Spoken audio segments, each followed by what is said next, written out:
The motorsport world has gone a little bit crazy at the minute. We had no silly season last year, but in the early parts of 2024 it all seems to have kicked off. It's just come out of nowhere, a bit like a 54-year-old part-timer coming out to try and stop somebody from finishing his story. Over in Australia, there's the news that Brodie Kostecki won't be in the first round of the 2024 Supercar season, and it's actually been announced in the last 24 hours that Coca-Cola, one of the team sponsors, has decided to pull out. Whether that's because of the contract ending or the Kostecki situation, nobody knows. And for reference, Kostecki is the current Supercars champion. Imagine if Verstappen suddenly wasn't turning up to F1. In Britain, fan favourite Toyota driver Rory Butcher won't be on the grid this season, and a couple of other drivers, including Stephen Jelley, also on the way out, which has sent the BTCC rumour mill into action, as all the Barrys start speculating on who's going to be in which car. And on top of this, there's been massive talk in the BTCC community about what the hell is going on at Team Hard. Meanwhile, at the so-called pinnacle of motorsport, we had the Andretti news, which was then quickly buried by some other news. Well, it was seemingly buried because it all seemed a bit convenient, didn't it? Andretti denied an entry onto the Formula 1 grid, and then the news that Hamilton is going to Ferrari, which seemingly buried it. Oh, you haven't heard about that? I mean, it's not like they're mentioning it every 20 seconds on the motorsport media.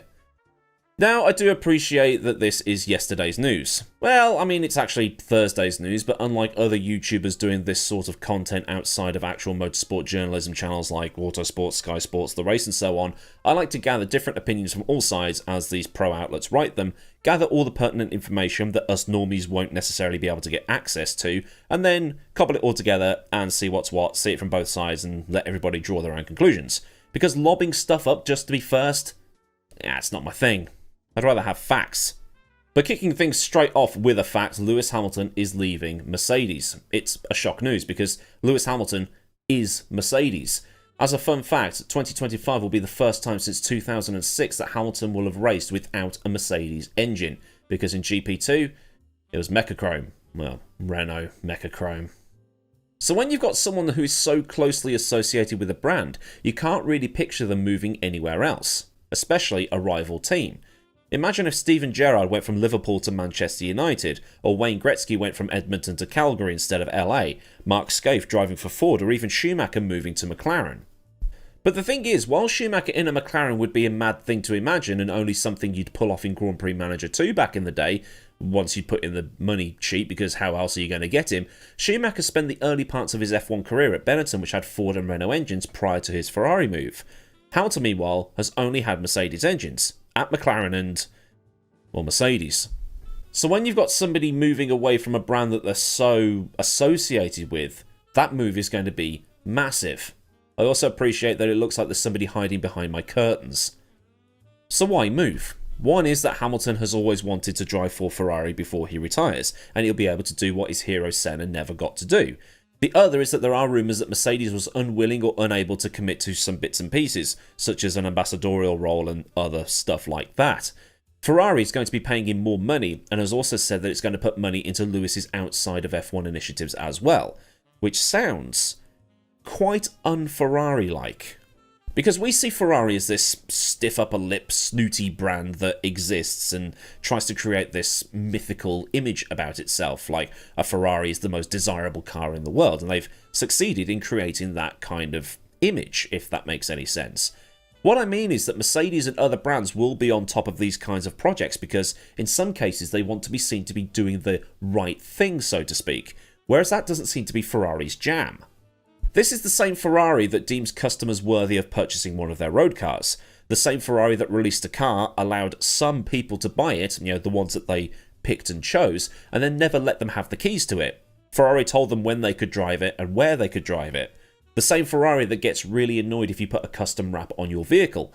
The same Ferrari that threatened to ban people from buying another Ferrari Halo car if they let Top Gear borrow one for that Holy Trinity test, and the same Ferrari that banned Chris Harris from testing cars because he exposed the rigging of road tests. That same Ferrari is giving money to Lewis Hamilton's diversity projects. Does this mean Ferrari's woke now? Some, though, are wary, and this is something I did want to talk about more than the fact that Lewis is going to Ferrari and what this means from a performance standpoint. Somebody online compared this to a Paris Saint-Germain situation, buying in the likes of Neymar, Messi, and Mbappe for massive amounts of money and not really getting anywhere. A vanity signing, if you will. But there might be things here that can help out, in a way. Number 1 is Charles Leclerc. Hamilton has a lot of experience. While Hamilton has been the benefactor of having some great cars in his career, there have been times where he's had to really dig in and pull something out of the hat. Turkey, 2006, key example, which is a trait that Leclerc doesn't seem to have. Leclerc is seen as a future legend and lots of people watching Formula 1 really like him, and there are a lot that are convinced he'll be a champion if he had a car that was as good as the Red Bull. Having Hamilton in the team as a mentor to iron out the imperfections might come in handy, especially since Hamilton and Leclerc really respect each other. Number 2 is that Fred Vasseur and Hamilton go way back. While Ferrari hasn't been any better under Vasseur than it was under Binotto, but, this will take a couple of years to see if the trend goes up or down given how things develop, how far along the car was before the previous boss was ousted, and etc. Vasseur was also Hamilton's boss in Formula 3 and GP2 way back when Vasseur was the boss at ART. Vasseur also has a past with Leclerc. The three of them together should bring a decent working relationship, so long as the rest of the team is on board. The third thing, and this is something away from the on-track stuff, is the commercial aspect of things. The sheer amount of coverage Ferrari is getting right now, even 3 or 4 or 5 days after the news came out, is off the scale. They've signed the most successful and high-profile driver of the last 15 years into the team, seemingly out of nowhere. Even in other sports, they're talking about this. The Tottenham Hotspur Ange Postecoglou made a joke about it in a press conference. Football, Formula 1, not the same thing. And everybody went, oh yeah, that happened. This is how big this is. Love Lewis or hate him, this is huge. Ferrari's shares at 11:30 AM on the 1st of February 2024 were around €344 per share. Cosmic. When the news kicked off that Hamilton was joining, that shot up to €360 per share by 9 AM the next day. It is falling off, but it's a hefty jump. On top of this, you've got the fan base. As we've seen over the last few years, I guess around the time Drive to Survive started, there are now a lot of people on social media who make the driver they support and their support of that driver their entire personality, posting any bottom of the barrel stat to try and get one over on another driver. These people that would most likely stop following Formula 1 altogether if that driver left. You know the sort of thing. Max Verstappen has only ever won cars designed by Adrian Newey. Michael never won in an Adrian Newey car, therefore Michael is better. That sort of thing. So LH44 hats in purple with a Ferrari logo on the side, that's going to be good for business, much like it was when Michael became the face of Formula 1 while there. And it would be the same if Max moved to McLaren or Lando to Mercedes. The fan bases will be buying the new merchandise of that guy for the other team. It's just the way it is. Difference is, though, Michael was entering his peak when he signed on at Ferrari in 1996. Hamilton, meanwhile, is in the twilight of his career. But the guy has 103 wins, 104 pole positions, yes amount of podiums, and 7 world championships. The guy doesn't have much, if anything, to prove anymore. Although I'm sure Lewis would like to enter an exclusive club of people who have won races with 3 or more separate teams. I'll just give you a chance to try and ream off a few. Have you got it? Lauda, Vettel, Alonso, Fangio, Prost, Piquet, Stewart, Reutemann, Berger, Scheckter, Surtees, and Gurney. You know who else is on that list? Jenson Button. That's one for the trivia tank. Mercedes, much like everybody else in the motorsport world, has been caught with its pants down. Hamilton has blindsided everybody with this, and now Mercedes has a massive hole to fill, and George Russell is now going to need to step up to be a team leader. This in turn opens up a raft of speculation of who pissed off who, but the friendship and respect between Toto and Lewis is still there. At least it seems to be. It's like a couple breaking up but still being friends. You're still friends, but that's going to sting for a bit. Not only has Mercedes lost its key driver, it's also lost its marketing golden goose. On top of this, all the other top drivers are tied up. Max isn't going to leave Red Bull since he's got the best car on the grid and a team built around him. Alonso is at Aston. Leclerc and Norris have just signed new deals with their respective teams. So Mercedes' only hope now is either sign up someone like Sainz or Albon and hope it's a wonder signing, or at the very least hold on assuming that Antonelli is going to destroy Formula 2. But the thing is, we can't predict the future. The roll of the dice Lewis made in 2012 to join Mercedes paid off in a way nobody ever expected.